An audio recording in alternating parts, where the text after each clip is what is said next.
vous invite à rejoindre vos sièges. Alors, on a des places pour les intervenants. Donc, déjà, merci à toutes et tous de votre intérêt. Merci d'être là.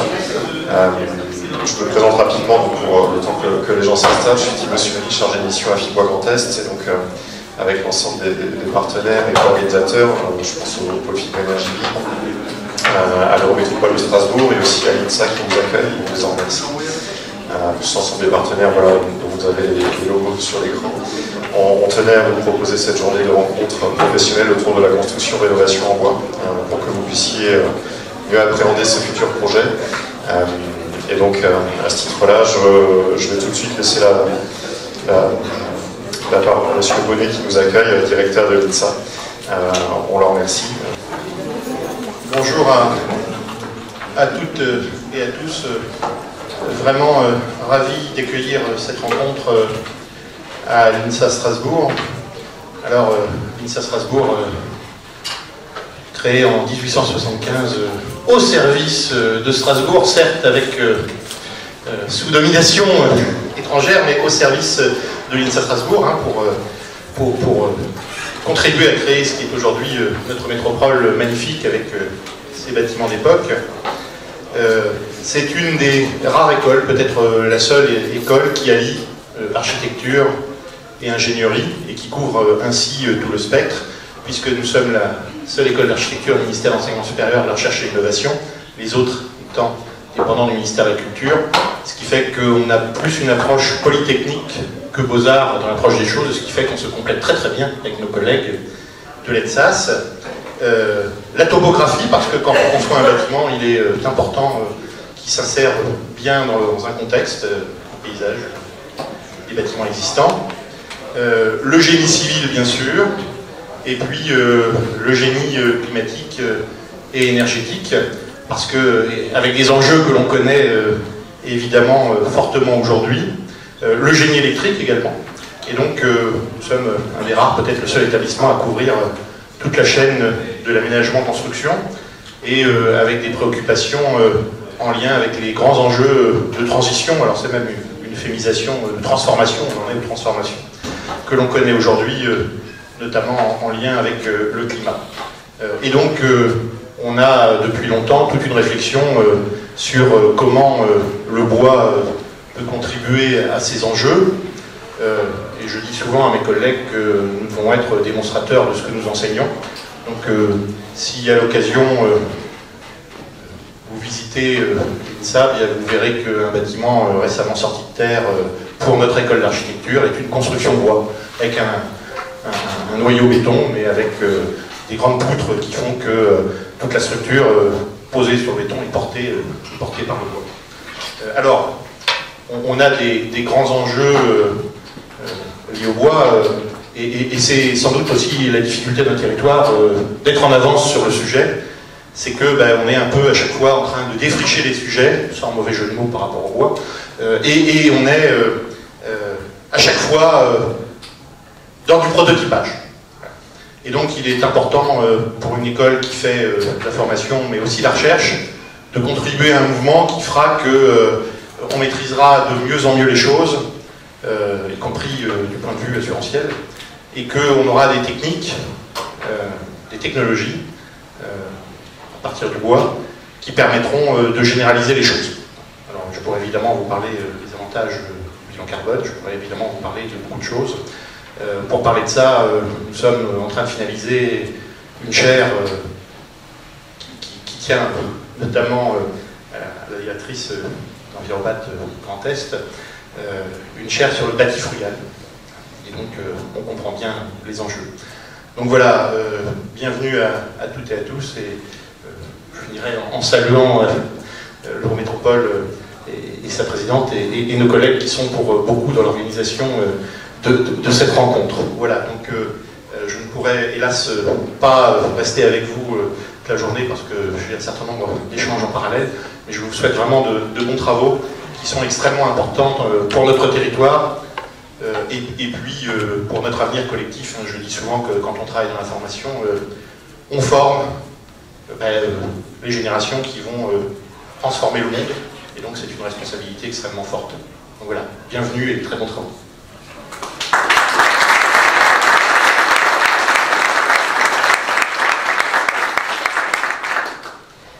à tous et à toutes, c'est un plaisir pour moi d'être devant vous ce matin, de pouvoir faire un petit moment d'introduction pour cette journée rencontre professionnelle, signature du pacte bois biosourcé.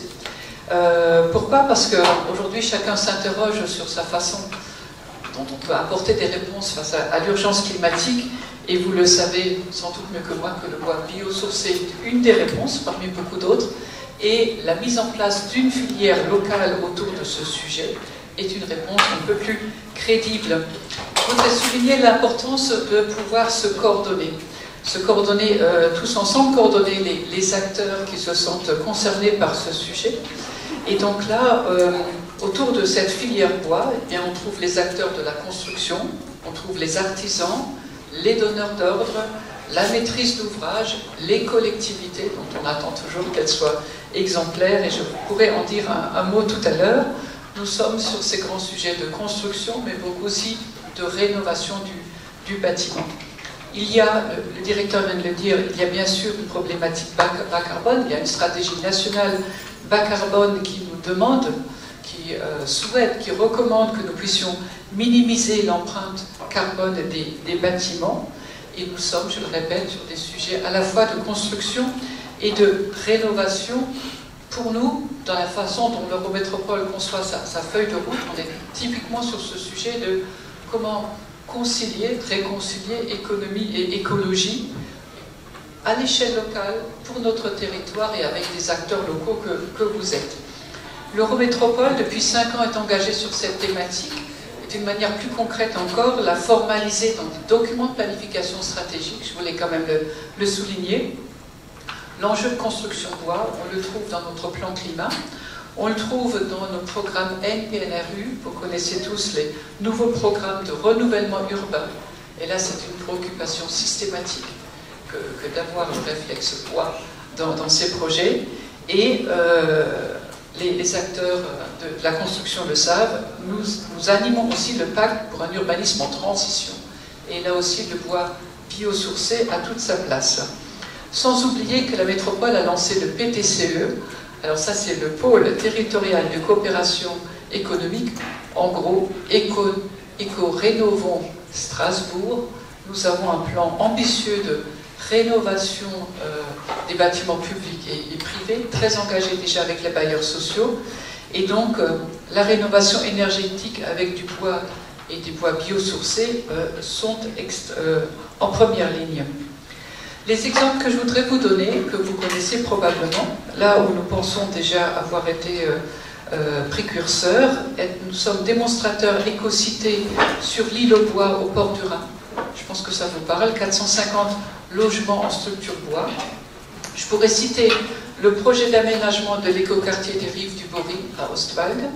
Je pourrais citer, plus récemment, nous avons été labellisés démonstrateurs ville durable citadelle dans la ZAC des deux rives, ça pousse, pour 600 logements en structure bois.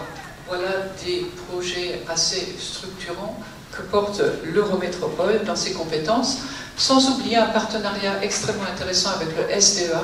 Vous connaissez sans doute le syndicat des eaux et de l'assainissement d'Alsace-Moselle, le SDEA, avec qui nous travaillons l'intérêt d'une filière chambre sur le territoire qui permettrait là aussi, alors d'une part de protéger la ressource en eau, encore un sujet important, et sur la partie supérieure de la plante du chanvre, travailler sur des matériaux biosourcés. Donc voilà des sujets, des projets très concrets sur lesquels nous sommes déjà positionnés. Et puis, il y a la réglementation environnementale 2020. Là aussi, ce sont quand même des éléments, encore une fois, que j'appelle structurants réglementaires qui nous obligent, avec l'intérêt donc de savoir mobiliser, c'est un peu à l'image de ce qui se passe aujourd'hui, mobiliser les professionnels et tous ceux qui se sentent concernés par ces sujets. Et puis à la marge, puisque je parlais beaucoup de rénovation du bâtiment, on observe, je l'observe même en tant que maire d'une petite commune, tous les projets d'extension et de surélévation. Là encore, on voit de plus en plus, et tant mieux, le recours au bois, parce qu'il y a ces bénéfices de légèreté, de rapidité de mise en œuvre, et progressivement, ça fait évoluer bien évidemment, j'allais dire aussi, le visuel du bâti tel qu'il est retenu dans nos villes et nos villages. Voilà, pour terminer, bien évidemment, il nous faudra plus de connaissances et de compétences, je crois, sur, auprès de tous ces acteurs qui interviennent dans cette filière. Et c'est à travers la signature du pacte bois biosourcé que l'Eurométropole souhaite être fer de lance et particulièrement engagé sur ce sujet. Il me reste à vous souhaiter évidemment beaucoup de bons échanges, de temps d'expression, de débat, pour avancer plus fort ensemble. Je voulais vraiment souligner par ma présence à quel point c'est un sujet qui nous tient à cœur. Je vais devoir partir relativement rapidement, mais je vois avec le nombre de participants dès ce matin dans la salle, et on a dit que d'autres se rejoignent dans la journée, que c'est quand même un sujet, comme on dit, porteur, important, et encore une fois, qui répond tellement aux enjeux climatiques qu'il faut juste le prendre après le corps. Merci pour votre présence, merci pour votre écoute.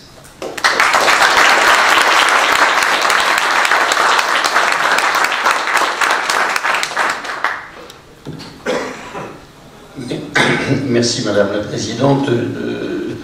Au nom de FIBOIS Grand Est, je suis très heureux, nous sommes très heureux que l'Eurométropole rejoigne le pacte bois biosourcé.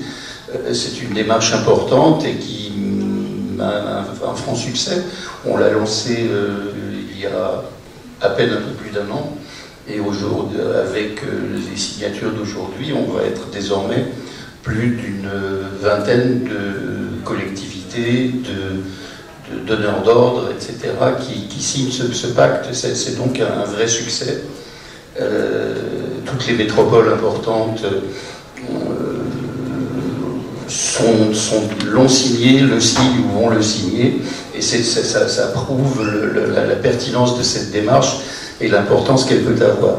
Vous citiez la RE 2020, c'est tout à fait effectivement incitatif, et il est parfaitement vrai que le fait de développer l'utilisation du bois dans la construction est certainement un excellent moyen de sauver la forêt et de développer la forêt, contrairement à ce qu'on pourrait imaginer. On est face à un petit peu un paradoxe qui est une de nos préoccupations à FIBOIS Grand Est, c'est que les Français veulent construire en bois, mais ils ne veulent pas qu'on coupe d'arbres. C'est une espèce de particularisme français qui est toujours un petit peu compliqué. Alors, couper les arbres, c'est le meilleur moyen de replanter, de revaloriser la forêt. La forêt française grandit. Hein. On a beau dire qu'effectivement, elle souffre de problèmes climatiques actuellement, notamment au Grand Est. Malgré tout, la forêt grandit. Elle n'est pas en péril. Il faut s'en occuper, il faut y faire attention, parce que si on n'a pas des forêts abondantes, on aura du mal à construire en bois, bien évidemment. Sauf à aller le chercher à l'étranger, ce qui est moyennement pertinent, on peut imaginer.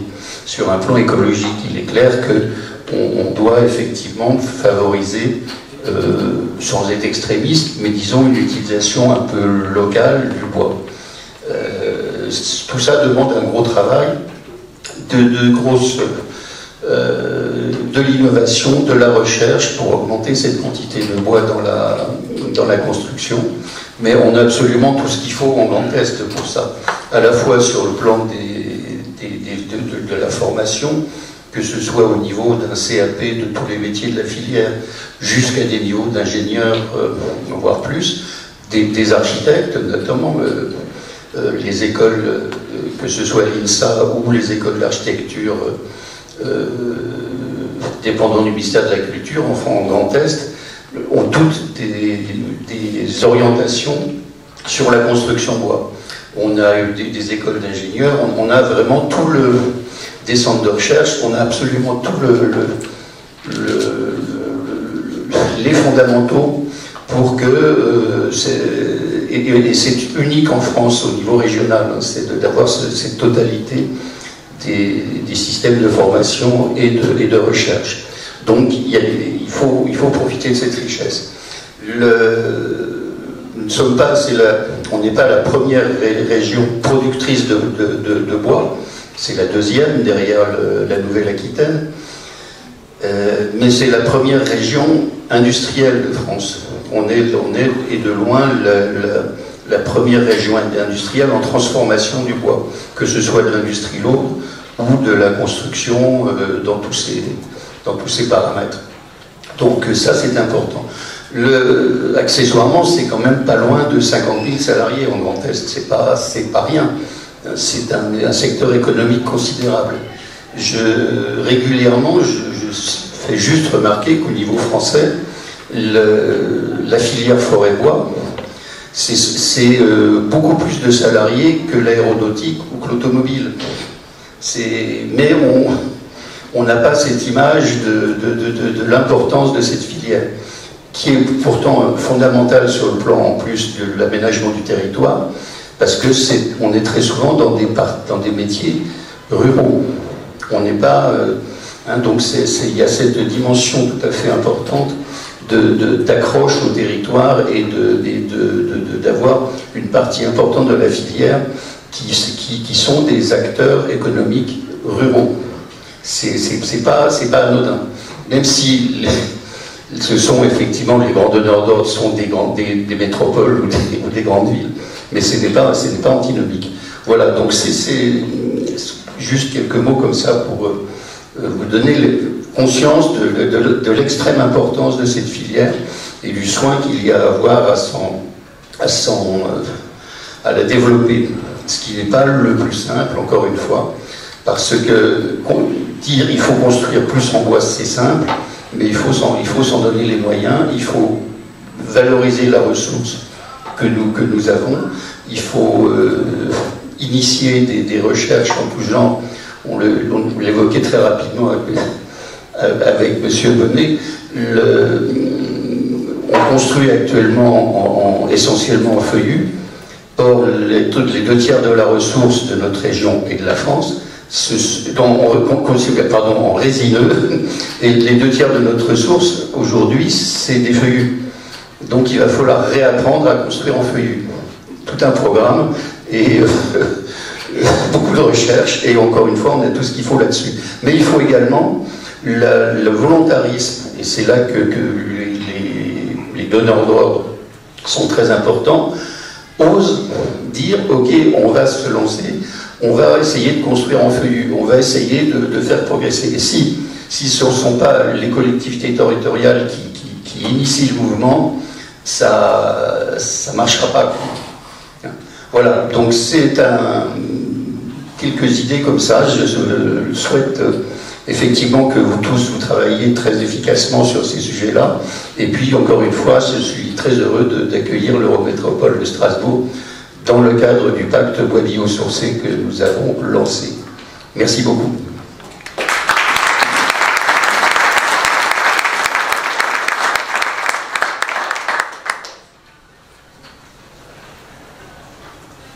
Merci à vous trois pour vos interventions et ces introductions.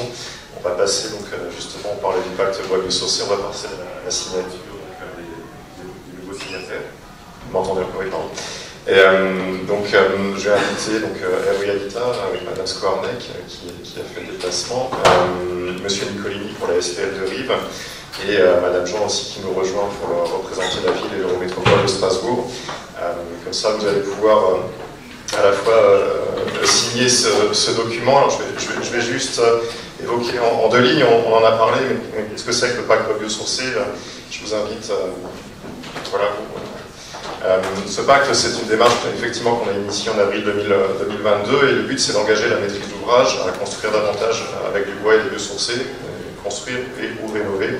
Et donc tous ces signataires se sont engagés à construire ou rénover 10, 20 ou 40% de leurs futures opérations avec du bois et des biosourcés. Et avec aussi un engagement sur la provenance des matériaux pour valoriser aussi notre filière française notamment. Et donc c'est ce qu'on souhaite aussi valoriser aujourd'hui et vous remercier pour cet engagement. Ce pacte existe aussi dans d'autres régions de France, donc Île-de-France, Hauts-de-France, Auvergne-Rhône-Alpes notamment, pour que justement ça puisse créer un réseau, que ça puisse permettre d'échanger les bonnes pratiques et fédérer finalement autour de la question du bois. Je vais laisser tout d'abord peut-être Madame Skwarnek dire un mot au nom de REI Habitat, ensuite Monsieur Nicolini, puis on terminera par l'Eurométropole. Bonjour, bonjour, merci à tous. Merci Thibault. Je représente REI Habitat.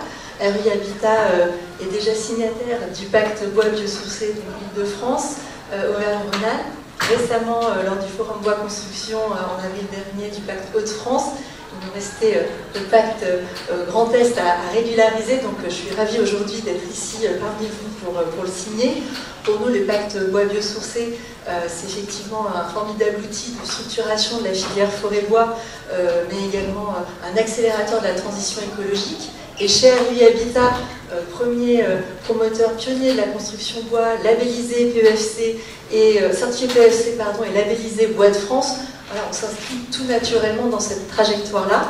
Donc en signant le pacte au niveau OR, en s'engageant à vos côtés, on réaffirme en tout cas cet engagement total aux côtés des acteurs du territoire dans l'accélération de la transition écologique. Merci.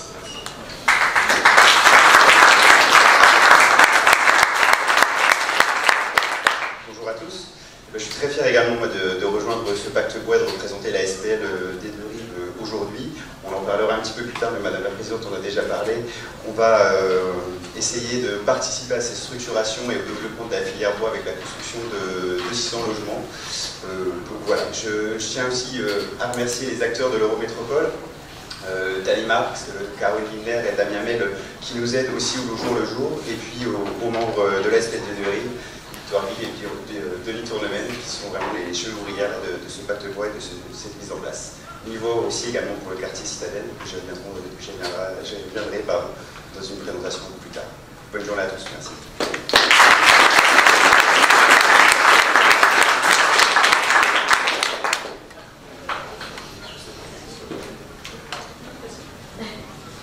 Bonjour à toutes et tous, donc je suis à la fois vice-présidente de l'Eurométropole, mais aussi ce matin représentante de la ville de Strasbourg, et c'est moi qui ai mandat pour signer la feuille Ville de Strasbourg, puisque ce sont bien deux entités juridiques différentes, même si elles travaillent complètement de concert, et même si elles ont d'ailleurs pris le même niveau d'objectif, c'est-à-dire un niveau argent pour la construction, réalisation de 20% de la surface de plancher, et bronze pour la rénovation.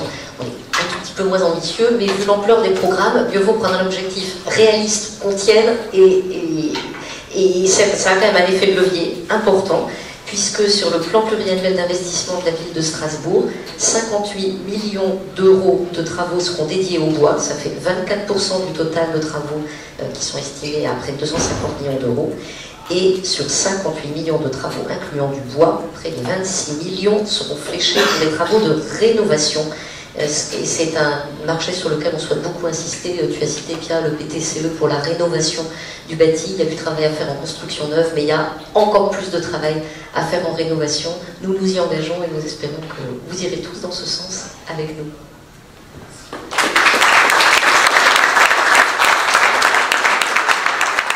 À regagner beaucoup vos places, et puis je vais passer donc la parole à différents intervenants, à commencer par Monsieur Thépeau de l'Aréal, directeur de l'Aréal. Donc je vous invite à venir sur l'estrade. On sera sur des présentations assez courtes, alors je m'excuse d'avance, j'ai le mauvais rôle de mettre du temps. L'idée étant d'avoir des présentations assez dynamiques. Juste pour vous évoquer le programme de la journée, donc on aura une rapide pause après ces premières interventions. Ensuite, on aura l'expression des solutions apportées par les entreprises, par la maîtrise d'œuvre, donc où chacun va aussi présenter ses compétences et donc la capacité à accompagner aussi la maîtrise d'ouvrage. Et puis donc après la pause déjeuner, qui commencera un peu avant 13h, nous aurons donc une phase de rendez-vous pour que chacun vous puissiez vous rencontrer en binôme. Et donc toutes les 10 minutes, on changera d'interlocuteur pour qu'on puisse échanger un maximum de cartes de visite et espérer donc créer peut-être des synergies qui pourront vous aider dans votre quotidien futur. Voilà, donc ça sera pour cet après-midi, mais j'aurai l'occasion d'y revenir. Monsieur Thépeau, je vous laisse la parole. J'ai la présentation normalement directement dessus. Ok, bonjour à toutes et à tous, Yann Thépeau, je suis directeur de l'AREAL HLM Alsace, c'est l'association qui regroupe les bailleurs sociaux qui ont leur siège ou du patrimoine en Alsace. Ça représente 25 organismes, un peu plus de 120 000 logements, 60% dans le Bas-Rhin, le reste dans le Haut-Rhin. On a un rythme de production neuve, alors on raisonne en agrément hors reconstitution en 2200 logements annuels sur toute l'Alsace. Et on assiste en ce moment à un rééquilibrage, c'est-à-dire on produit plus de logements neufs en dehors de l'Eurométropole qu'auparavant. Il y a une diffusion, ça s'explique notamment par la reconstitution en rue, mais aussi d'autres éléments. En réhabilitation, qui est aussi un grand pan de notre activité, là on est sur une moyenne en ce moment d'un peu plus de 1000 logements rénovés par an, 1150-1200. Ce qui est notable, c'est qu'effectivement on a quand même plus de 3/4 des opérations qui sont rénovées à un niveau BBC ou au-delà. Donc c'est quand même très intéressant et on s'inscrit dans une dynamique partenariale très forte avec les partenaires CEA, EMS, région Grand Est. Alors, en matière de volume d'investissement, c'est ce qui vous intéresse aujourd'hui, on a fait une enquête en 2020 au niveau de l'AREAL sur l'ensemble de nos membres pour voir un petit peu qu'est-ce qu'ils avaient réduit en matière d'investissement. On a un volume d'investissement qui a été mesuré à l'époque annuel moyen, si on fait le lissage sur les 3 ans, entre 2020 et 2023, de 600 millions d'euros au niveau de l'Alsace. Si on extrapole à l'échelle du Grand Est, on est sur 1,5 milliard annuel, ce qui représente entre un sixième et un cinquième de l'ensemble de la commande publique. C'est pareil. On a une grosse moitié qui est en production, un petit peu en démolition, une bonne partie en réhab, et ensuite on a gros entretien et entretien courant. Voilà un petit peu la façon dont c'est défini. Cependant, déjà, on n'a pas forcément que de la construction ou de la rénovation pure bois dedans. Là, je renvoie à Bruno Parazot qui vous présentera effectivement l'étude qui a été menée par la CEA pour essayer d'isoler la part du bois dans cette commande publique. Et surtout, cette enquête, elle date de 2020, et vous n'êtes pas sans savoir qu'il y a quand même eu un certain nombre d'aléas économiques ces derniers temps, et qu'il est surtout nécessaire de réinterroger ces lignes d'investissement à terme. Alors, les besoins. Pour les bailleurs sociaux, tout d'abord, le premier besoin, c'est de répondre à la demande en logement social. Et celle-ci vient de prendre 10% d'augmentation en un an. 7% au niveau national, donc on peut dire qu'on est vraiment dans une région Alsace très tendue. On a près de 50 000 demandes actives pour un logement social début 2023. Une petite moitié sur l'EMS et une tension locative qui s'accroît, sachant qu'on attribue pas plus de logements qu'auparavant. Donc le ratio nombre de demandes sur nombre d'attributions, il augmente et il atteint des niveaux très élevés dans le Bas-Rhin, notamment sur l'EMS, mais pas que, sur certaines petites EPCI également. Donc il y a toujours un besoin très important de production. À côté de ça, on a les enjeux environnementaux qui nous souscrits et leur traduction réglementaire. La loi climat et résilience qui, elle, va venir nous forcer la main pour prioriser la rénovation sur le parc le plus énergivore. Alors au niveau du parc HLM, maître d'ouvrage professionnel, on a quand même un profil de parc moins énergivore que le parc privé. On a encore 1% qui traîne en G, 5% en F, 14% en E. Donc l'enjeu c'est effectivement de changer ça rapidement, mais c'est pas impossible en tout cas pour les deux classes les plus importantes. Et puis d'une façon plus générale, il y a la stratégie nationale bas carbone avec un horizon 2050 qui est très très ambitieux avec une décarbonation du stock et du flux. La RE 2020 qu'on connaît aujourd'hui, les seuils 25, ça on l'aborde naturellement mais normalement. Au-delà, ça commence à interroger vraiment sur les façons de mettre en œuvre. Bon, voilà. On a de l'imagination, on a de la ressource. Sauf qu'au niveau national, la stratégie nationale bas carbone pour le seul parc HLM, c'est un investissement d'ici à 2050 entre 300 et 350 milliards d'euros à consentir pour le parc HLM. Et la question aujourd'hui, c'est quelle stratégie est-ce qu'on met? Est-ce qu'on met tout dans le bâtiment ou est-ce qu'on investit aussi dans des vecteurs d'énergie décarbonée? Voilà. Il y a une stratégie qui est en train d'être finalisée au niveau de l'USH au niveau national et qui devrait être adaptée dans les régions, et effectivement, on prend la balle au bon pour proposer de vous associer à cette stratégie dans les prochains temps. Voilà. Et on a d'autres éléments.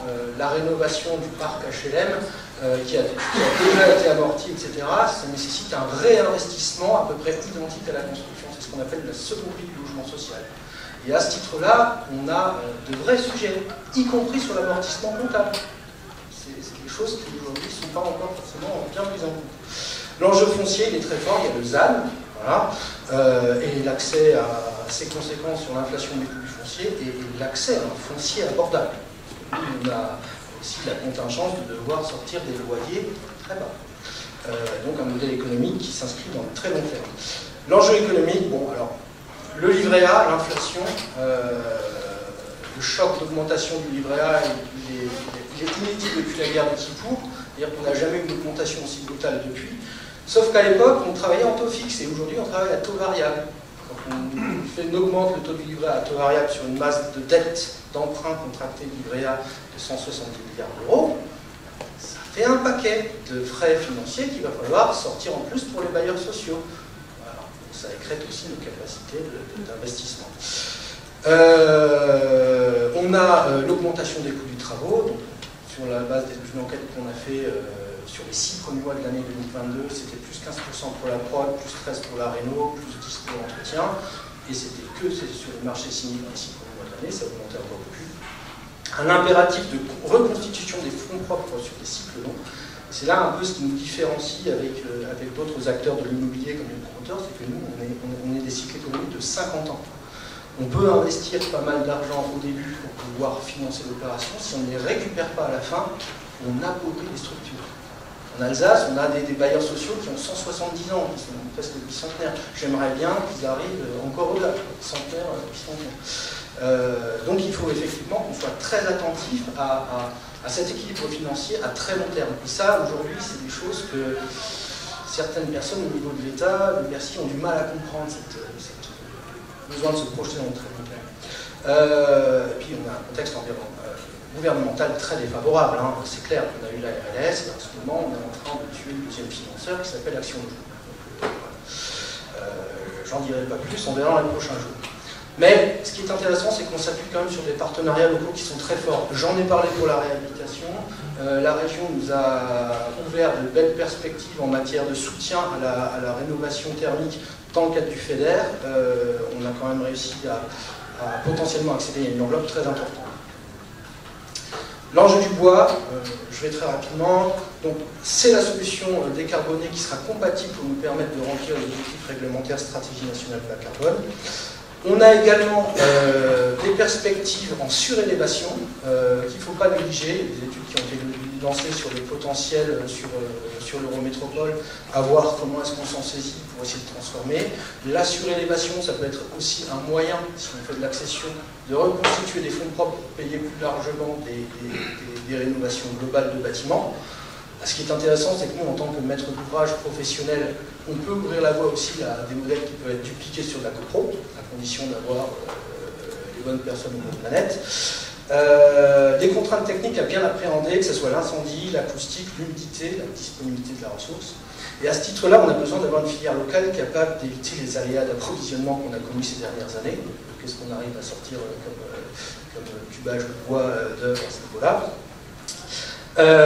Et de dégager des économies d'échelle, parce que le bois, c'est aussi un surcoût, selon la façon dont on le met en œuvre. Et on a bien compris que nous, si on voulait maintenir des objectifs de production, de rénovation qualitative, il fallait qu'on arrive à limiter absolument les surcoûts. Voilà. Parce que je ne peux pas tabler aujourd'hui sur une baisse de l'inflation et un retour du taux du livret A à moins de 1%, ça serait un petit peu aléatoire de ma part. Et enfin, ce qui est intéressant aussi au regard de tout ce qui nous attend, c'est que les bailleurs sociaux sont un vecteur d'innovation. Enfin, en tout cas, on est capable de porter l'innovation et d'aller expérimenter des techniques nouvelles et à les capitaliser. On a l'USH effectivement pour lesquels c'est un axe vraiment fort. Il y a une école de la maîtrise d'ouvrage social bas carbone qui a été créée. On est en train de travailler de façon assez intense là-dessus. On va avoir des webinaires pour vous expliquer tout ça. Et l'autre point, c'est effectivement l'enjeu à réinterroger les volumes d'investissement globaux, mais aussi ciblés sur le bois, qu'on va pouvoir déployer dans les prochains temps. Maintenant, on a à peu près toutes les cartes sur la table, donc le travail est à refaire. Voilà. Et ben, je vous remercie.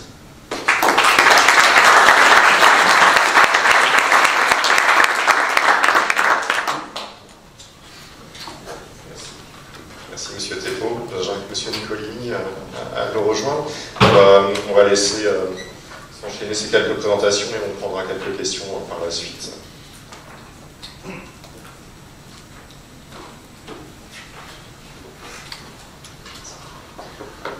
Rebonjour. Déjà peut-être quelques mots sur la SPL des Deux Rives. Donc la SPL des Deux Rives est l'aménageur de la ville et de l'Eurométropole de Strasbourg et on s'occupe plus particulièrement donc, de la ZAC des Deux Rives. La ZAC des Deux Rives qui se trouve aux portes de l'Allemagne, tout à l'est de notre ville et de l'Eurométropole, avec le développement de 4 quartiers. Le quartier Citadelle, sur la presqu'île en face du parc de Citadelle. C'est ici que nous allons concentrer nos efforts sur la construction bois, on y reviendra un peu plus tard. D'autres quartiers, le quartier Starlet, qui va être accolé à un grand parc public. Le quartier de la Coque, donc un quartier en rénovation pour rénover le patrimoine industriel de la ville de Strasbourg. Et enfin, le quartier du Port du Rhin pour faire le lien avec les quartiers existants et puis le lien avec l'Allemagne. Tout ça, ça représente en gros 3700 logements, 94 000 m² d'activités et de bureaux, 31 000 m² d'équipements publics et les 2 parcs publics avec le parc du Petit Rhin entre le quartier Citadelle et le quartier de la Coque, et puis un prolongement, une grande promenade paysagée le long du Rhin en prolongement du jardin des Deux Rives. On a commencé le projet en 2015 et puis on espère le terminer en 2030-2032, donc on est aussi là sur un temps long, ce qui permet de donner un peu de visibilité à tout le monde. Citadelle, donc notre quartier qu'on aime appeler notre ciné-jardin, on est sur la partie nord du quartier, sur 600 logements qu'on veut exclusivement en construction bois et biosourcés. L'ensemble du quartier en fait 900. Dans ces 900 logements, on vient également y faire de l'habitat participatif, donc il y aura aussi un enjeu d'associer les autopromoteurs ou les promoteurs en habitat participatif à venir construire en bois. On vient construire sur ce quartier 10 000 m² d'activités et de services et également d'équipements publics avec une belle et grande école. La présidente en a parlé tout à l'heure. Le quartier Citadelle s'inscrit dans on est lauréat d'un AMI qui avait été lancé par France 2030, qui est un démonstrateur de ville durable. L'objectif est vraiment de construire un quartier bas carbone et résilient. Tout ça s'articule autour de 3 axes. La transition des modes et des filières de construction, avec notamment la filière bois local et le biosourcé. On va également travailler sur la ressource en eau, on est un peu au cœur de l'actualité là-dessus. La ressource en eau sur, on va dire, 2 axes de travail. Déjà la logistique fluviale, on voit qu'on est sur une presqu'île et on aimerait pouvoir travailler sur de la logistique fluviale et de l'amener de matériaux par le fleuve et par l'île. Et puis également la gestion de la ressource en eau au cours de la vie du bâtiment avec la gestion des eaux grises, des eaux de pluie, tout ce qui peut être économisé là-dessus. Et enfin, parce qu'on construit mais après on y habite, il faut peut-être travailler sur nos usages. Donc le but est également de travailler, d'anticiper, d'accompagner les futurs habitants sur les usages de leurs futurs logements. Et puis on vient de le voir, on l'a signé, on est signataire du pacte bois sur ce quartier avec un niveau or. Nos objectifs et nos enjeux sur ce quartier, c'est la validation de la construction bois et le développement d'une filière locale. On va partir sur des immeubles en R+2, R+4 pour commencer, et on aimerait bien monter R+6, R+8, R+9, passer cette petite barrière de R+6, R+9. Il y a bien sûr les enjeux financiers, on en a parlé tout à l'heure, la maîtrise du coût, ou pour l'instant ce qui est encore un surcoût, mais qu'on espère tous travailler ensemble sur la construction bois. Des enjeux de planning, parce qu'il faudra peut-être revoir nos manières de travailler, nos phases de préparation de chantier qui seront peut-être plus longues pour pouvoir anticiper les préfabrications de bois. Les enjeux organisationnels, j'en ai parlé tout à l'heure avec l'approvisionnement et l'utilisation du fleuve. Et puis, il faut, je pense, tous qu'on, nous, maîtres d'ouvrage ou aménageurs, aussi améliore nos connaissances des systèmes constructifs, et ça, on a besoin de vous pour cela. Et puis enfin, je parlais de R+8, R+9 en immeuble de logement, donc il va falloir qu'on mette en œuvre des techniques innovantes et pousser, on a parlé aussi du côté assurantiel tout à l'heure. Un peu de visibilité sur les prochaines opérations qui se feront exclusivement en construction bois. On a nos 2 premières opérations qu'on a lancées tout récemment au mois d'avril et on attend des réponses pour le début du mois de juin avec 2 fois 54 logements. Donc on espère concevoir sur l'année 2024 et lancer des travaux en 2025. Donc ça c'est l'actualité toute fraîche. Et puis après, comme je vous disais, le but c'est de donner une vraie visibilité aux différents acteurs de la filière. Donc avec des prochaines opérations, là j'ai mis seulement celles qui vont être lancées en 2024. Citadelle 6, 66 logements donc au premier trimestre avec des travaux en 2025. Citadelle 3, un parking avec des logements accolés. Donc là aussi un travail qui a pu être déjà fait peut-être sur la ZAC d'Éric Dubory avec un parking bois. Donc là on essaye aussi de travailler. Citadelle 14, on monte un peu plus haut sur ce bâtiment, plus 6 si je ne dis pas de bêtises, mais ma mémoire est bonne, je pense que le contrôle de Victoire. Plus haut encore. Donc R+, voilà, c'est les premiers là où on va essayer vraiment de monter, donc au T2 2024, des travaux en 2025, et après ainsi de suite. Vous voyez que là ça fait pas 600 logements, donc on va aller jusqu'en 2030 avec la construction donc, de 600 logements. Voilà, je vous remercie.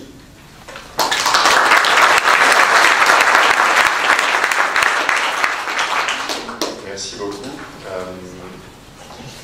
Je ne sais pas s'il y a déjà peut-être une question, comme on est un peu peut-être que c'est un miracle. Donc, on va en profiter. Non, s'il y a eu deux questions déjà sur le projet ou même sur l'intervention de M. Thépo avant.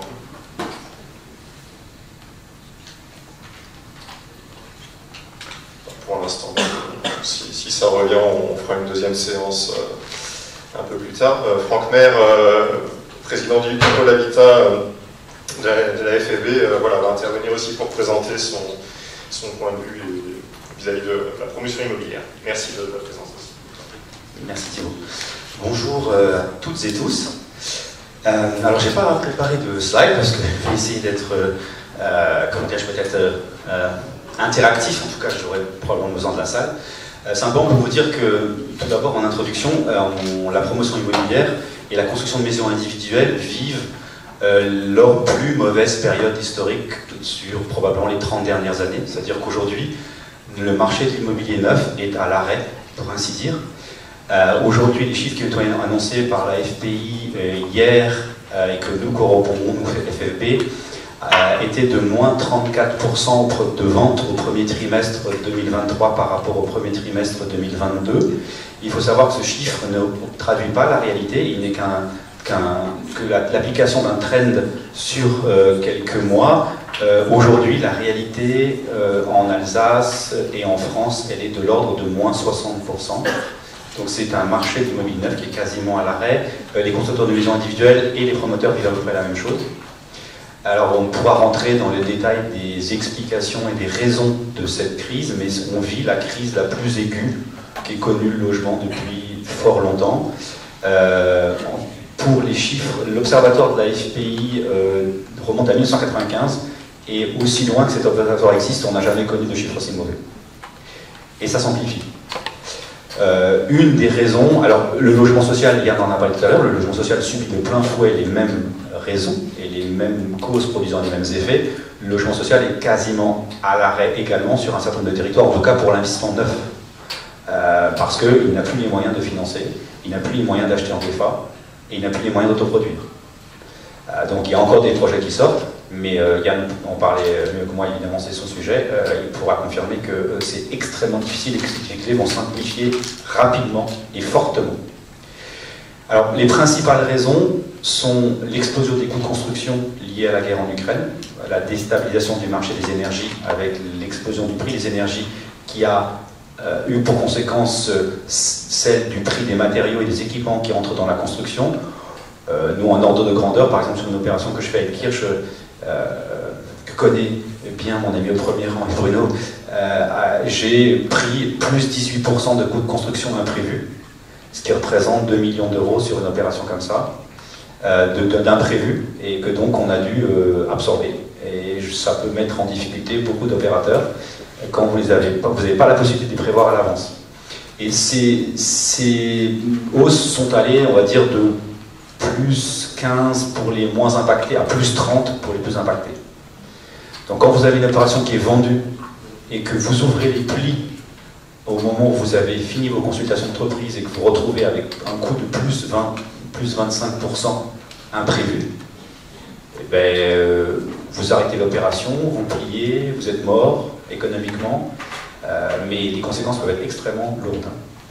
Donc, le problème, c'est qu'on a eu ce choc conjoncturel en plus d'une RE 2020 qui est entrée en vigueur et qui, elle, accroissait les coûts de construction de plus de 10%. Donc on a eu plus de 10% de coûts de construction RE 2020, plus le choc conjoncturel lié à la guerre en Ukraine. Et quand vous rajoutez à ça la hausse des taux d'intérêt, que vous connaissez, et ben vous avez une désolvabilisation des ménages qui était accélérée par le coût de l'argent, donc des prix de vente qui explosent et des ménages qui ne peuvent plus emprunter. Ben vous avez les principales raisons pour un marché totalement à l'arrêt. Donc aujourd'hui, les coûts de construction ne baisseront plus, c'est une certitude. Il va y avoir des petits ajustements, mais très clairement, on ne verra pas les coûts baisser. Les coûts de foncier ne baisseront pas, ils vont continuer à augmenter très très vite. Pourquoi? Parce que le ZAN va amplifier la rareté et donc va amplifier la hausse des coûts de construction.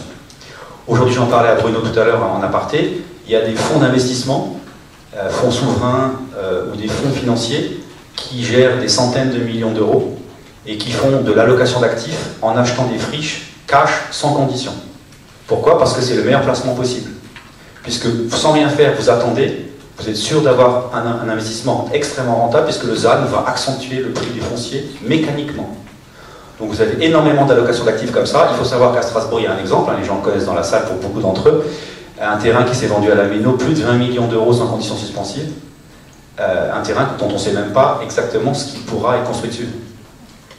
Donc vous imaginez que si vous pouvez mettre 20 millions à cet endroit-là, c'est qu'il y a d'autres fonds. Moi j'étais en discussion sur ce terrain, j'étais à 13 millions dans mon offre, et encore je considérais qu'elle était extrêmement élevée. Mais le fonds avec lequel on était adossé est un fonds suisse qui a plusieurs centaines de millions d'euros à placer. Donc pour les collectivités, pour les bailleurs sociaux, pour les petits opérateurs privés, l'avenir s'annonce extrêmement sombre pour ce qui concerne la maîtrise foncière. Et il ne faut pas imaginer un seul instant que les prix de terrain vont baisser. Et il ne faut pas imaginer un seul instant que les coûts de construction vont baisser. Donc le problème aujourd'hui, c'est la solvabilisation des ménages. C'est comment la France peut compenser un déficit chronique de logement depuis la guerre, peut compenser l'absence de politique du logement stable, pérenne, organisée, structurée, puis sortir d'une politique d'à-coup. On passe d'un cellier à un Pinel, d'un Pinel à un Duflot, d'un Duflot à autre chose, et chaque ministre met le nom sur un dispositif qui nous bouleverse à chaque fois la donne. Il faut arrêter l'empilement normatif, parce que ça va continuer à renchérir les coûts de construction. Aujourd'hui, il faut déjà absorber le choc de la RE 2020. Il faut arrêter les cahiers des charges ultra complexes qui renchérissent considérablement les coûts de construction et qui désolvabilisent les ménages.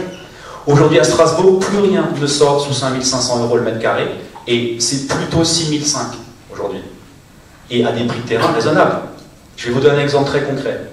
Je suis sur un terrain avec mes amis de Nexity, S3B, Starlet. Le terrain est un prix tout à fait raisonnable, on est à moins de 700 € le mètre carré. Ce qui est cher, mais raisonnable au regard des prix du DIFE aujourd'hui. Sauf qu'on a un cahier des charges qui conduit à un coût de construction de 2 400 € hors taxe. Pour les gens qui sont dans le métier, ils savent ce que ça veut dire. Ça veut dire qu'on doit vendre à 6 000 €. Pas parce que le terrain était cher, parce que le prix de revient du cahier des charges est explosif. Donc si on continue à vouloir faire plus, il faut simplement que les gens puissent payer plus, et ils ne peuvent pas. Aujourd'hui, une demande de prêt immobilier sur 2 est refusée. Donc, ça ne va pas s'améliorer. Aujourd'hui, j'ai discuté avec des banques, je ne vais pas les citer, qui m'ont dit « Nous ne finançons plus de crédit immobilier. » Même de ménages qui répondent aux conditions d'octroi édictées par le Haut Conseil sur la stabilité financière. Sauf s'ils nous amènent des produits connexes sur la banque privée. Sinon, c'est pas rentable. Donc, le 9 mai, le gouvernement devait rendre les conclusions et les mesures adoptées dans le cadre des réflexions conduites par le CNR. Le 9 mai, cette restitution n'a pas eu lieu. Et ce qui est très rigolo, pour l'anecdote, moins pour ceux qui l'ont vécu, c'est que certains élus du territoire français étaient en route vers Paris quand ils ont appris que la restitution allait être annulée.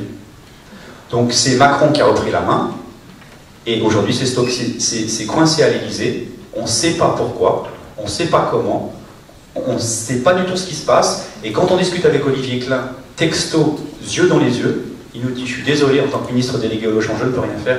Je vous demande de vous adresser à l'Élysée. » Constat d'échec total. Échec des politiques publiques sur le logement total.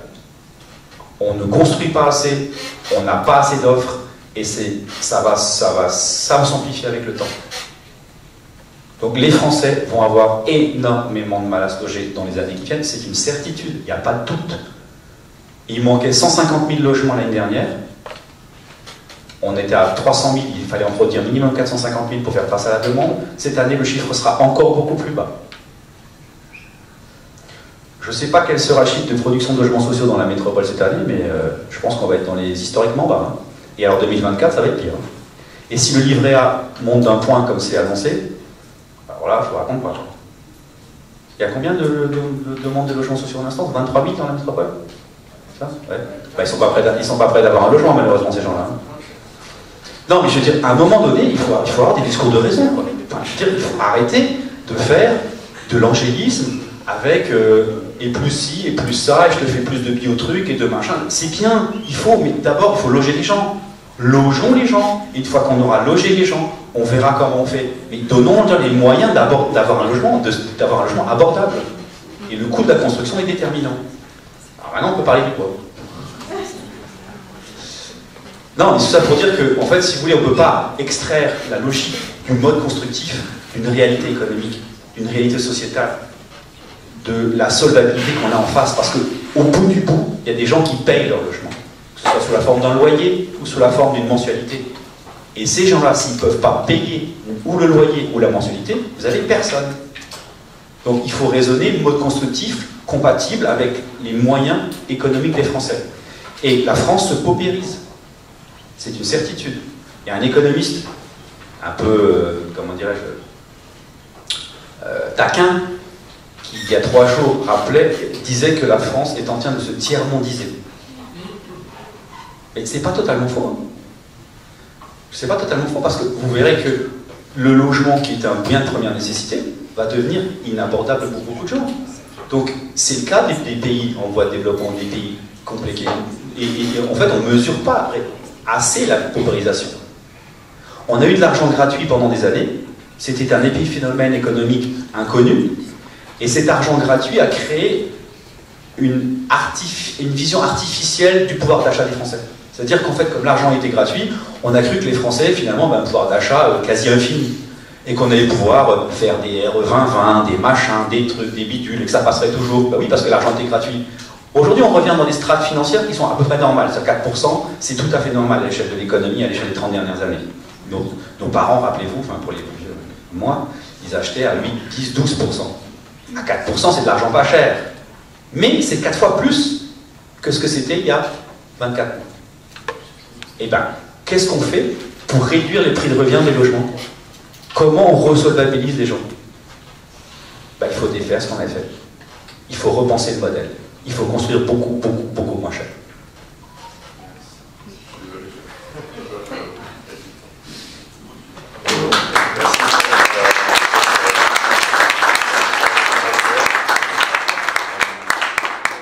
Je pense que ça, l'idée, bien sûr, vous l'aurez compris, c'est aussi de susciter des échanges dans la suite de la journée. Donc, voilà, donc, je pense que ça va forcément faire réagir et c'est le but aussi de la journée. Bruno Parazot de la collectivité européenne d'Alsace va vous présenter le fruit de ses travaux, donc notamment une enquête très intéressante sur les futurs projets des collectivités. Je pense que ce sera plus. Merci. C'est moi qui fais avancer, c'est ça? Oui, c'est bon, je peux faire. Non, il n'y a pas de souci. Donc bonjour, c'est bien que je passe après Franck Maire parce que ça va être une sorte de complément, on va dire, avec un ton qui n'est pas le même, j'espère en tout cas. Je travaille donc effectivement à la collectivité européenne d'Alsace et j'ai eu le privilège, à la demande de Frédéric Véry, notre président de la collectivité européenne d'Alsace, d'organiser des rencontres de la filière bois alsacienne. C'était l'année dernière en octobre. Ça rentre dans le cadre de notre stratégie énergétique et écologique qui est toute nouvelle, qui a été mise en place par la CEA par 30 engagements pour 2030. Donc, un des engagements, c'est la filière bois, et la filière bois locale. Et par rapport à ce que disait Franck tout à l'heure, c'est vrai que Frédéric Berry indique souvent que la priorité maintenant, c'est d'avoir de l'eau, de l'énergie, un toit et de l'alimentation. Ça fait partie, on revient un peu à des fondamentaux de ce qui est important pour vivre, et évidemment avec la casquette alsacienne, d'avoir tout ça en local le plus possible pour être le moins dépendant possible des marchés. Voilà, mais je ne vais pas aller plus loin parce que sinon, parce que je ne sais pas combien de temps j'ai, mais je ne veux pas trop dépasser non plus, il faut que tu me dises un peu de temps. Il est 10h31. Donc on a organisé dans cette perspective, les 21 et 28 octobre 2022, les rencontres de la filière bois alsacienne. C'est un moment où Poutine avait fait des grandes déclarations et où l'ambiance de toutes ces rencontres avait été très marquée d'ailleurs sur le fait que les acteurs qui étaient présents se posaient de grandes questions sur ce qu'ils vont réussir finalement encore à faire par rapport à ce qu'ils imaginaient faire avant que Poutine prenne un petit matin la parole. On avait travaillé, cela dit, en amont de longue date. On avait eu des échanges évidemment avec Thibaut, avec Thibaut et avec avec Tali, pardon. Pour voir un peu comment nous on pouvait organiser ces rencontres de la filière bois alsacienne et que ça vienne en complément de ce que vous organisez aujourd'hui. Et on avait nous, du coup, plutôt travaillé avec l'Association des communes forestières, avec Bois de France et l'ADIRA, sur le sujet de la puissance publique. Donc on n'est pas sur les promoteurs immobiliers, on l'avait écarté, pas les bureaux.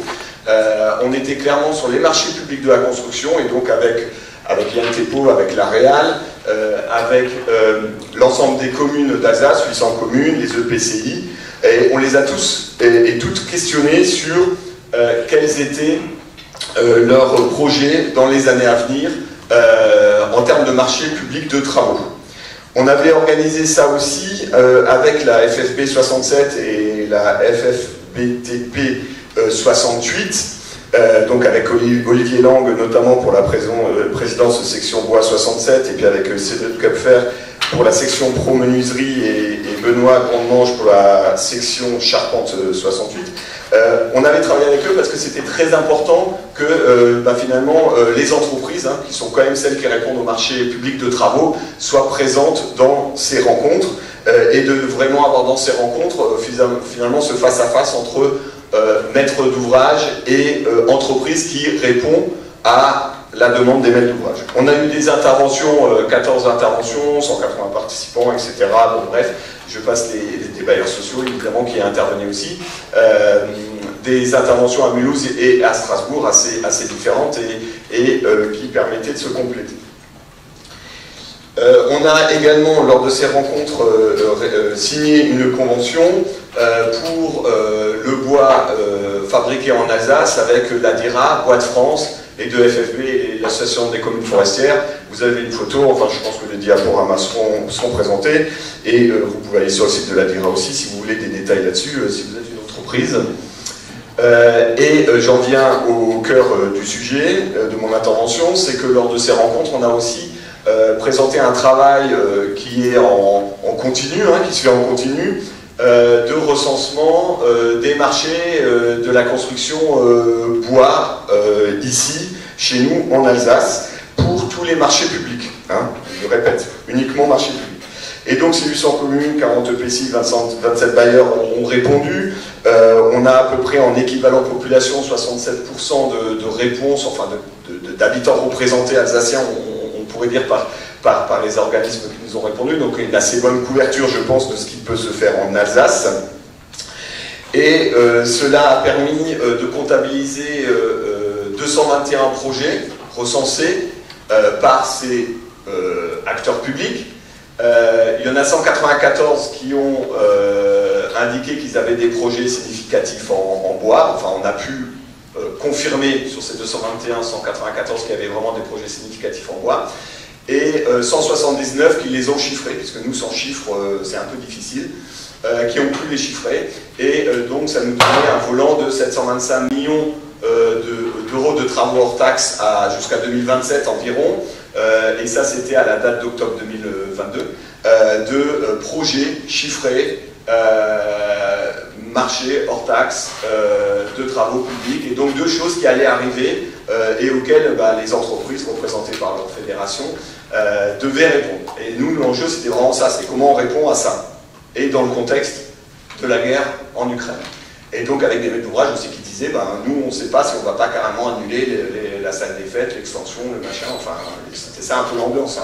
On annule tout. Hein. On paye d'abord la facture à l'électricité de Strasbourg ou à d'autres. Et donc de ces 725 millions de travaux hors taxe, il y a 160 millions qui sont vraiment des lots-bois, puisque évidemment on a enlevé aussi tous ceux qui faisaient que de la menuiserie intérieure, parce que ça c'est pas franchement significatif comme construction bois, mais par contre structure bois, charpente, isolation, etc. Je ne rentre pas trop dans le détail des calculs, mais on a enlevé plein de choses pour arriver vraiment à des éléments significatifs. Et donc on était à 160 millions à l'époque. Il y a un graphe qui permet de voir que c'est les communes qui ont le plus de projets en nombre, c'est normal, et en cumulé également en montant. La CEA a beaucoup moins de projets, moitié moins de projets, mais à peu près un même montant, mais c'est dû au fait que c'est souvent des collèges, des gros investissements. Hein. Le président souhaite que pratiquement tout se fasse en bois désormais. Les bailleurs sociaux ont un nombre à peu près analogue de projets, mais des montants moins élevés sur les parties bois, parce qu'il y a la structure bois qui est souvent absente des projets de construction des bailleurs. Elle est moins représentée que la CEA ou pour les communes. EPCI qui se retrouve pas bien loin, et Grand Est qui a été évidemment interrogé, qui a des projets bois, mais pas dans les années à venir en Alsace.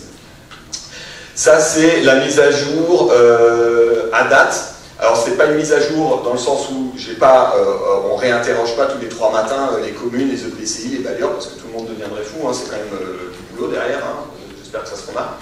Mais donc on refera une mise à jour lorsqu'il y aura les deuxièmes rencontres de la filière bois alsacienne. Mais voilà, ça demande un certain travail. Par contre, on peut, avec l'outil qui permet de faire ces projections, changer la date de référence. Et donc j'ai mis en gros la date d'aujourd'hui. Je vous demande de ne pas regarder le tableau en bas à gauche, parce que j'ai vu trop tard au Thibaut que j'ai un filtre et que du coup c'est pas assez faux. Hein. En bas à gauche, en gros, ça reste pareil que là, hein, les communes, tout ça, ce que j'ai dit tout à l'heure. Donc regardez pas en bas à gauche. Pour le reste, les chiffres sont, cela dit juste, on est à peu près à date, en fonction des éléments qu'on avait obtenus, je vais juste au chiffre final, 115 millions d'euros de lots bois estimés hors taxe jusqu'à 2027, donc de marchés de travaux qui vont arriver et qui ne sont pas encore attribués. On a un détail par maître d'ouvrage et puis l'Aréal pour les bailleurs évidemment également identifié, mais je le passe, hein, vous aurez tout ça, vous aurez l'occasion de regarder. Strasbourg, le banc communal de Strasbourg, hein, ce ne sont pas les collectivités, hein, ce que vous voyez là. Le banc communal de Strasbourg accueille de nombreux projets et donc aussi beaucoup de projets bois. Après vous avez la répartition alsacienne qui est quand même assez homogène, cela dit. Il y a plein d'indicateurs où je pourrais entrer en finesse, mais je ne vais pas le faire là. On a derrière énormément de tableaux évidemment qui nous permettent de voir un peu comment tout ça se répartit. Et ce que je peux vous dire, c'est que sur cet élément-là, qui est aussi un des gros sujets, quand Franck disait il n'y a plus de construction, c'est pas tout à fait la même chose chez les acteurs publics, mais quand même, la rénovation, la réhabilitation, les mix rénovation et extension du neuf font maintenant partie, et ça répond à une discussion que j'ai eue tout à l'heure avec Thaïs, à 60% finalement, quand on les globalise à 60%. Et il n'y a plus que 40% de vraiment neuf dans ce que projettent les acteurs publics en Alsace en termes de construction publique. Et donc ça, c'est vrai que c'est un chiffre, je pense que quand on va le mettre à jour, ça va encore s'accentuer. Alors évidemment, quand c'est un gymnase, une école périscolaire, que sais-je, un collège, un lycée, c'est facile de rénover. Rénover dans l'habitat, c'est autre chose. On est face à des copros, on est dans d'autres montages, enfin, même pour les bailleurs, il y a des existants qui ne sont pas forcément évidents à reprendre. Donc voilà. Donc, pour, en tout cas, de manière globalisée, dans la construction publique, ça donne ça. Vous avez sur la droite la répartition par lot, puisqu'on a évidemment le détail par lot, et on voit qu'en moyenne, les lots structures sont à 26%, mais en fait, c'est assez différent en fonction du type de maître d'ouvrage, ça peut assez varier. pour finir et être à peu près dans les temps. J'ai encore 2-3 graphes. On est à peu près sur 50% des projets donc, qui ont enfin 50% des lots qui sont des lots bois dans les projets, avec isolation bois, bardage qui arrive en tête en termes de montant, et les lots structures qui arrivent juste derrière. Je vais passer aussi pour aller un peu plus vite. Et juste un focus sur les projets de la CEA. On est sur actuellement un projet en cours, on est à 50% de l'eau structure, 50% sans l'eau structure quand c'est de la rénovation, etc. Ben, là on peut pas, on casse pas le béton pour faire du bois évidemment. Donc voilà, c'est la répartition des projets de la CEA. J'ai laissé ce tableau parce que j'ai aussi d'autres éléments sur la temporalité. Et là, on voit que passé 2-3 ans, les maîtres d'ouvrage évidemment veulent plus trop s'engager sur le fait qu'ils vont vraiment faire en bois, parce que il y a beaucoup, à part quelques maîtres d'ouvrage, il y en a beaucoup qui nous disaient c'est pas possible d'aller plus loin.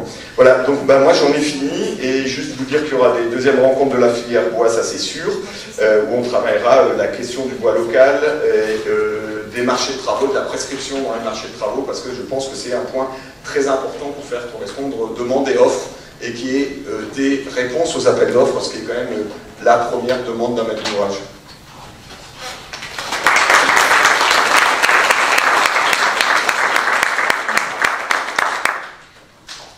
Merci beaucoup pour ces données forcément très intéressantes aussi pour les entreprises qui sont présentes. Et on va conclure cette première partie avec M. Stéphane Herter qui représente là aussi l'Eurométropole de Strasbourg et qui va nous parler donc, de différents projets et différents questionnements. Bonjour à toutes et tous.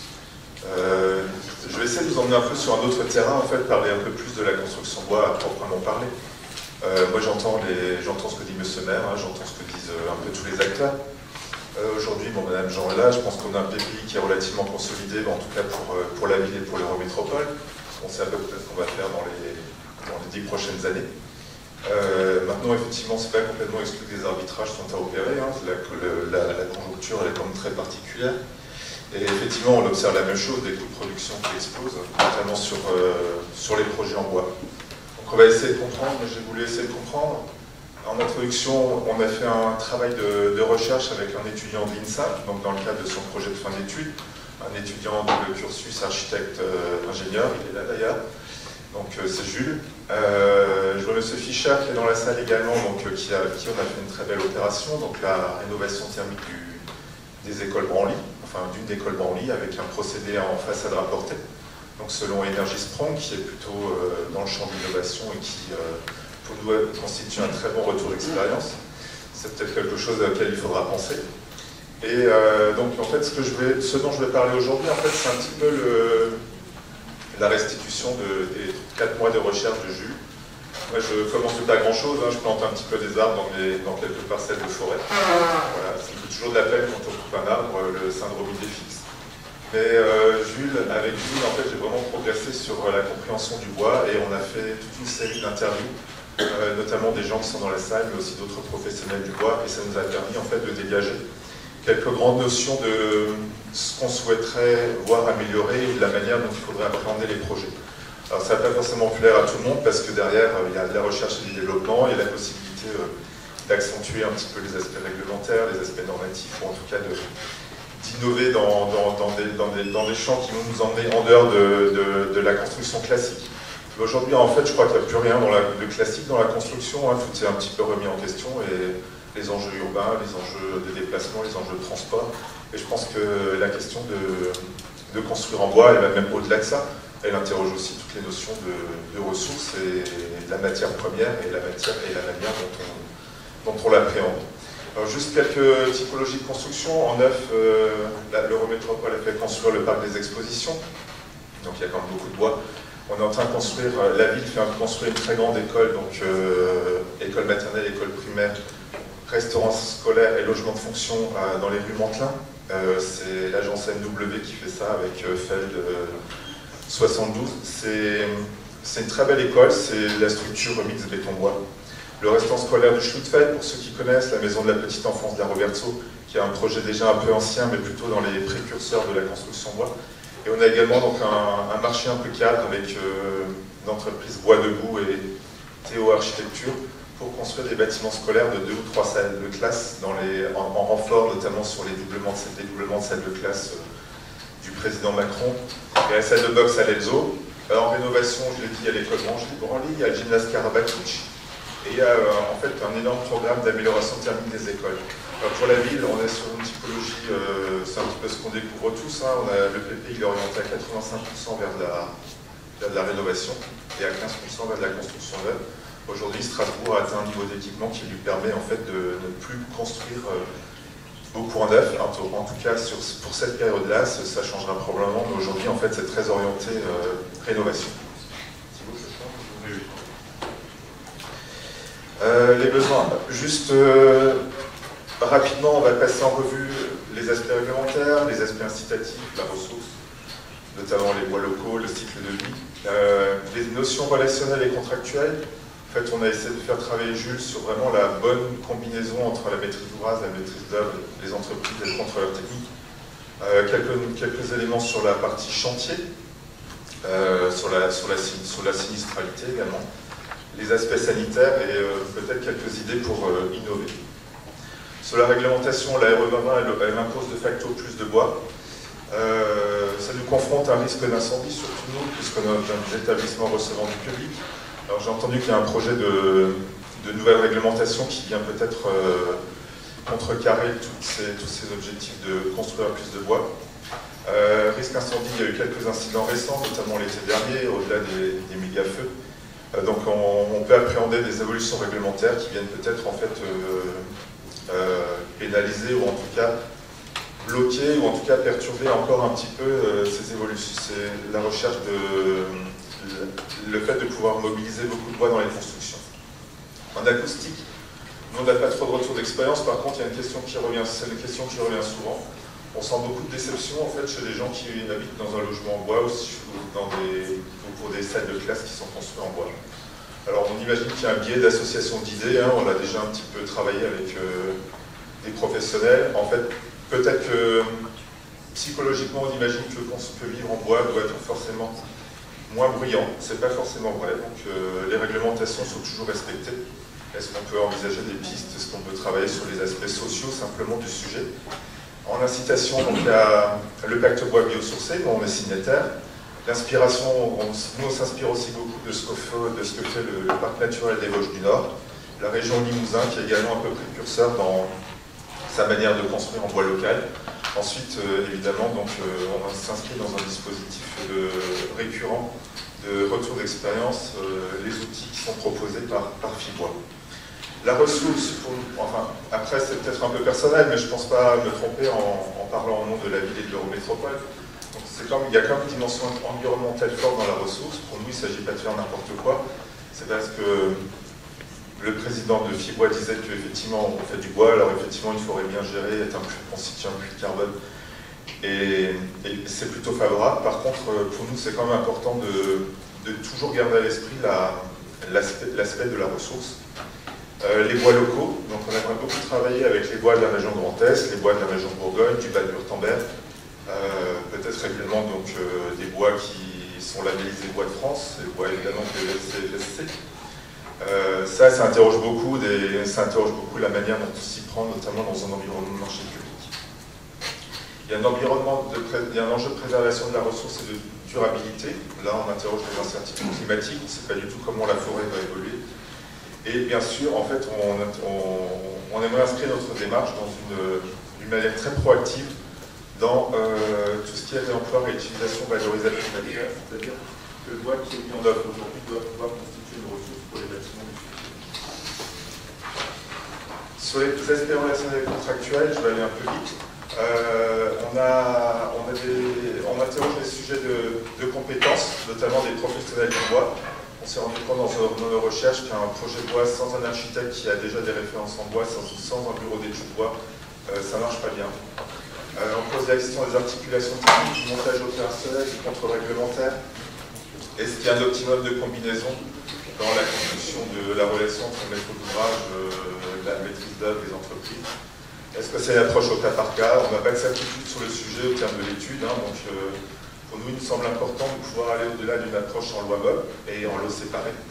C'est-à-dire d'envisager plutôt des marchés globaux de performance, des procédures avec négociation. Et on a une conviction, c'est que plus tôt on arrivera à faire parler le maître d'œuvre et les entreprises, et mieux ça se passera. Il y a un jeu de sécurité des personnes aussi, c'est pas tout à fait la même approche, la construction bois, parce qu'on est souvent sur des vides. Donc là, la CARSAT a fait un travail, on essaie de les rencontrer régulièrement pour voir si nous aussi il y a des choses à anticiper. On va probablement éditer une charte bois, ou en tout cas un guide d'accompagnement à destination de nos services, mais également des maîtres d'œuvre et des entreprises. La phase chantier aujourd'hui, c'est peut-être un peu la plus complexe. Alors, M. le maire a rappelé le contexte, effectivement, mais je ne suis pas sûr de pouvoir me référer à une année normale, une année de référence. Je suis assez jeune dans la question de la construction bois. J'ai quand même l'impression que ces dernières années, en fait, ça a été très complexe de réussir nos consultations de travaux. On a dû se prendre à plusieurs fois, notamment pour les lots bois. Notamment pour le lot bois structure, il y a quand même très peu d'entreprises qui remettent des offres. Généralement, elles remettent des offres à 2 ou 3 fois le prix. Donc on a très peu de marge de négociation, on a un peu pieds et poings liés. Ça se pose la question des carnets de commandes, mais il se pose aussi la question des moyens. On lit tous un peu dans la presse qu'aujourd'hui, le métier le plus désiré de France, c'est charpentier. Mais est-ce qu'il y a également autre chose? Est-ce qu'il y a On peut imaginer des tensions sur l'approvisionnement. Alors ça, oui, c'est vrai aujourd'hui. Est-ce que ça peut évoluer, ça peut changer? On peut imaginer des questions sur la fluctuation des prix. Alors là aussi, si on est dans un contexte dont on a déjà parlé, est-ce qu'on peut imaginer une normalisation? Enfin, on peut imaginer un peu plus de sécurité, un peu plus de coolitude, en fait, sur ces aspects de... On achète du bois et on ne stresse pas tous accrochés à notre fauteuil parce qu'on sait que ça ne marchera pas. Il y a aussi toute la partie des maîtrises in situ. On fait pas des expériences très heureuses, notamment sur l'école Mantelin. On a quelques difficultés avec l'entreprise. Il y a pas mal de litiges sur les délais de mise en œuvre. Il y a énormément de litiges sur la protection des ouvrages à l'eau en phase chantier. Ça marche pas bien du tout. Donc du coup, de fait, il y a aussi la question on interroge la question de la qualité, le suivi. Là aussi, on renvoie un peu la balle dans le champ du maître d'œuvre, dans le champ du contrôleur technique. Et nous, on aimerait bien progresser avec l'AQC sur ces aspects-là. Sur les sinistres, rapidement, donc, nous, il nous semble important que les solutions techniques soient vraiment établies en adéquation des classes d'emploi. Alors, c'est peut-être un petit peu enfoncer une porte ouverte, mais on se rend compte que ce n'est pas toujours le cas, notamment quand les compétences sont pas en rendez-vous. L'humidité, la question de l'étanchéité, la ventilation d'eau plus humide. La prévention par rapport aux insectes, la continuité des traitements sur chantier, ça c'est super important et en fait très peu d'entreprises le font. C'est-à-dire je viens avec une poutre pré-traitée sur chantier, je la coupe parce qu'elle ne rentre pas exactement, elle n'est pas à la bonne longueur et derrière je pose le traitement, la partie qui est coupée.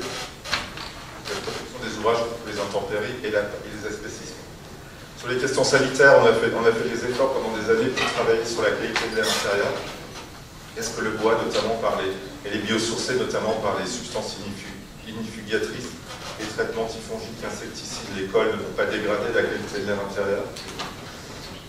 Du coup, sur les innovations, en fait, il me semblerait intéressant que certains règlements évoluent, notamment les DTU, notamment également de l'assouplissement sur les normes incendie, mais ce n'est pas forcément vers la programme. Sur les aspects administratifs, il nous semble important de travailler et de progresser sur de nouvelles procédures qui permettent de favoriser des échanges relativement tôt dans l'opération. Sur les aspects techniques, la préfabrication, le système industrialisé pour la massification, nous c'est quelque chose auquel on croit énormément. Aussi des recherches pour moins de consommation de bois, parce qu'à force de mettre du CLT partout, on va dépouiller les forêts assez rapidement. Le sanitaire, donc il y a les traitements, les cols, les cycles de vie. Pour nous, c'est fondamental, il faut le travailler en amont. Il y a sur la question du réemploi, notamment la réversibilité des assemblages, la traçabilité des notes de calcul, les caractéristiques détaillées de chaque pièce de bois, de toujours patient pouvoir les réutiliser.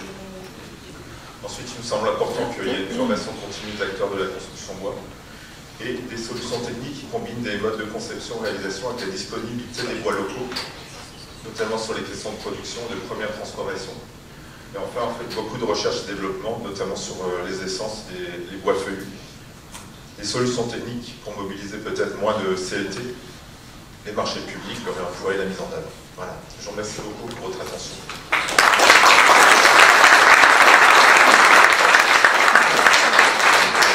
Merci. Est-ce qu'il y a une question, une remarque, peut-être des interventions que vous avez eues? Oui, monsieur Schork. Oui, quand même, quand on dit que quelqu'un veut avoir 10 à 12 appels d'offres, quand on doit répondre, je crois qu'il ne sait pas tout à fait ce qu'on fait, nous. Notre boulot, c'est pas de répondre à des appels d'offres et de n'en rentrer aucun. Notre boulot, c'est de répondre à des appels d'offres et d'en rentrer. Alors, si aujourd'hui je réponds à des appels d'offres, j'en rentre peut-être 1 sur 10 dans la menuiserie inférieure, 1 sur 10 dans la menuiserie extérieure et 1 sur 15 dans la charpente au sol de bois. Il faut le savoir. Donc, s'il y a encore plus que répondre, je vais encore rentrer moins. Donc, quel est mon intérêt à me fatiguer du matin au soir à répondre à des marchés publics? On se pose la question. Il ne faut pas oublier ça. On n'est pas élancé. Ça pourrait être des beaux échanges pour la suite.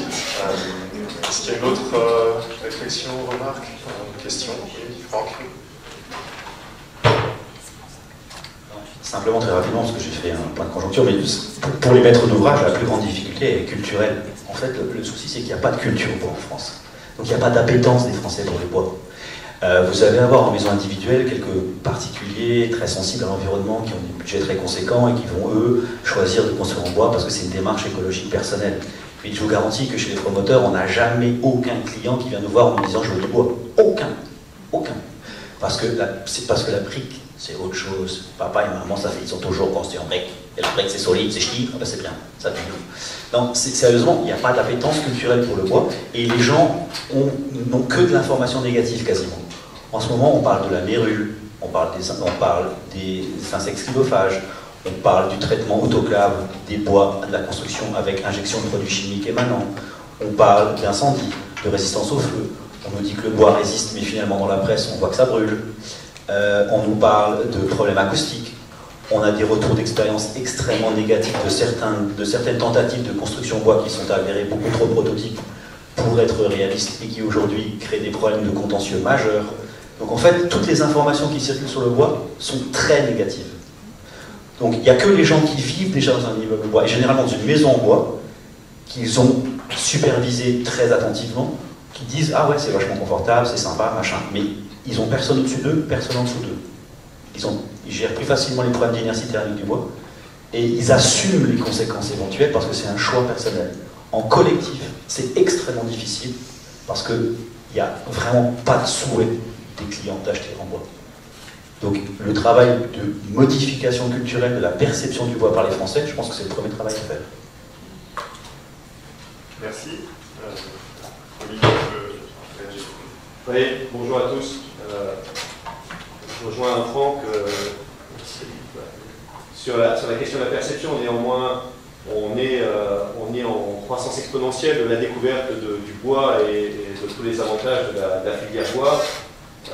Évidemment, il y a un lobbying fort de la part de certaines filières, notamment traditionnelles, pour véhiculer toutes les informations et le pont qui s'écoule, sans parler des 1000 ponts qui fonctionnent, on connaît bien la musique.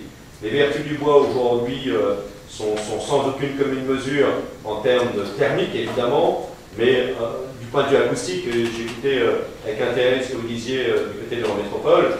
L'acoustique en bois, on sait le traiter. Il faut juste se donner les moyens correctement et de faire les choses correctement, que ce soit l'acoustique verticale ou horizontale. On a d'excellents résultats qui sont même meilleurs à la construction traditionnelle. Et donc, effectivement, à un moment donné, il faudra dépasser un peu les idées reçues, véhiculer plus ou moins bien ou plus ou moins négativement, et valoriser ce que l'on fait dans nos savoir-faire, qui aujourd'hui sont en phase départ. Je vais revenir tout à l'heure, puisque j'interviens tout à l'heure à midi.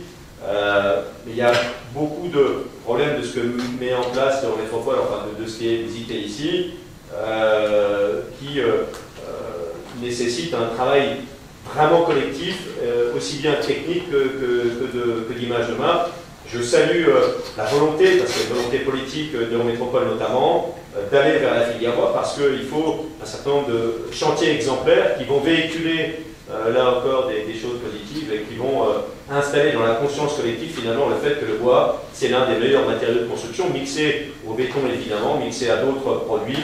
Le bois seul ne peut pas être l'unique matériau. Mais il fallait quand même remettre un peu l'église au milieu du village, si vous me permettez, étant acteur de la filière bois. Merci Olivier. Donc, Olivier Lang, président de la section Charpente FFB 67, donc, qui interviendra tout à l'heure. Et tout à l'heure, oui, Aran Shore qui est intervenu, donc aussi constructeur bois, menuisier pour l'entreprise Unzinger. Je vous propose une pause café et ça fera la transition tout à l'heure avec justement les solutions que les entreprises peuvent apporter. Voilà, vous avez café, viennoiserie en bas de l'amphi, donc n'hésitez pas, vous faites des échanges, c'est l'occasion. Merci.